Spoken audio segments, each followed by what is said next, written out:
Hello viewers, welcome back to my YouTube channel, and today is video second of my mutual fund series about mastering asset classes. And today's topic is the equity, the growth engine of wealth. So I will start with a brief question. So do you know, if you have invested 1 lakh rupees in Sensex in 1980s, what would be it worth now? So the answer is staggering 6 crore rupees, and that's the power of compounding and investing in equity markets. So in today's topic, we will discuss what equity is and how it creates wealth, and what are different ways of investing in equity, and why it should be part of your portfolio. So I will start with a brief definition of equity. So equity is basically your ownership of a company. So if you have a one share out of 100 share which the company have, so you have 1% ownership of that company, and 1% of the growth and the profit of that company belongs to you. So whatever the company gets, you get 1% of it. And stock market is where these stocks are traded, these public stocks are traded, and you can buy it from the stock market, from the other who have these shares. So now start with why equity matters. So historically, we have seen that equity have given a return of around 10 to 15% CAGR. CAGR is compounding annually growth rate. So that's a compounding return you have get out of equity. And definitely we know the power of compounding and in equity, and we have seen many success stories when where a grandfather had left some stocks, and their grandchildren are now reaping the benefit of that investment, are now worth around more than 100 crores. And I remember one example of a stock like MRF, which is now costing and value is around 1.52 lakh rupees a share.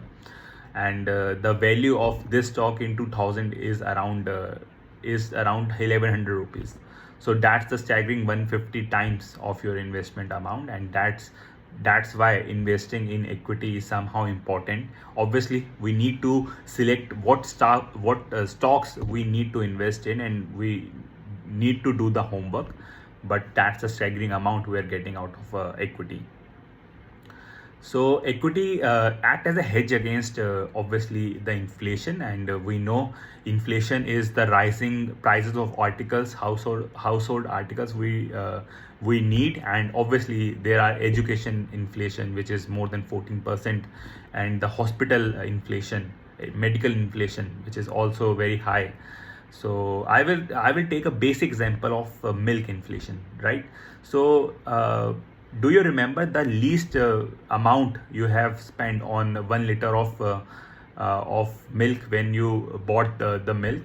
Any prior history of you buying a milk, and that it cost around this rupees?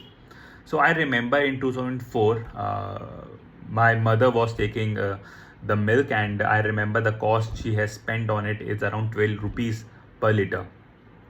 And now the cost of milk per liter is around 70 rupees.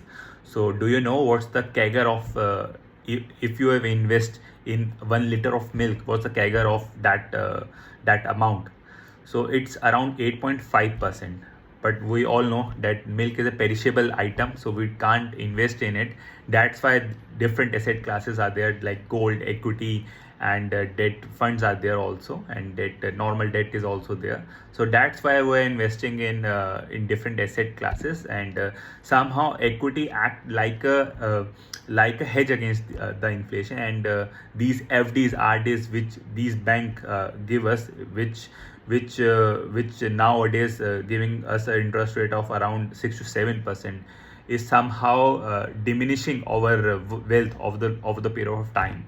So even milk, if it is giving a inflation of around 8.5%, and also petrol, you can calculate it on yourself, it also has an inflation rate of around 7 to 8% in last 15 to 20 years. So you are losing your investment and your wealth if you have substantial amount of your wealth in these FDs and RDs.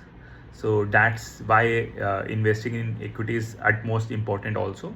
So where you can invest in, obviously the equities. So equity has different ways you can invest in this asset class. One is direct equity. You can buy, you can open your demat and you can buy directly from your broker, and these are listed in stock market, these stocks, and you can buy it from there. And obviously, actually, we have to need to do the homework to what to buy, and at what price you should be buying this stock, given that have an expectation of higher returns and better returns out of uh, out of your money. And obviously the retail person in India somehow is uh, never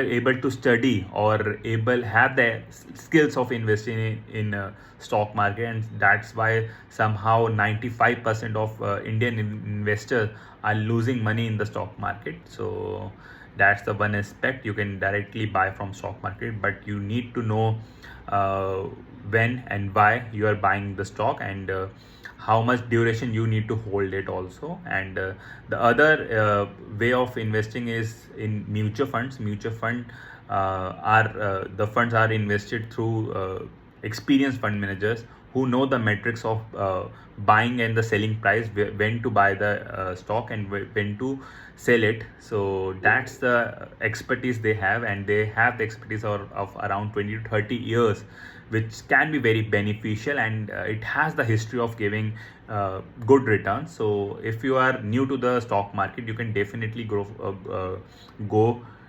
to these stock market. And the other third way is the ETFs. ETFs is basically the funds which mirrors the Sensex, mirrors the index funds, underlying index funds.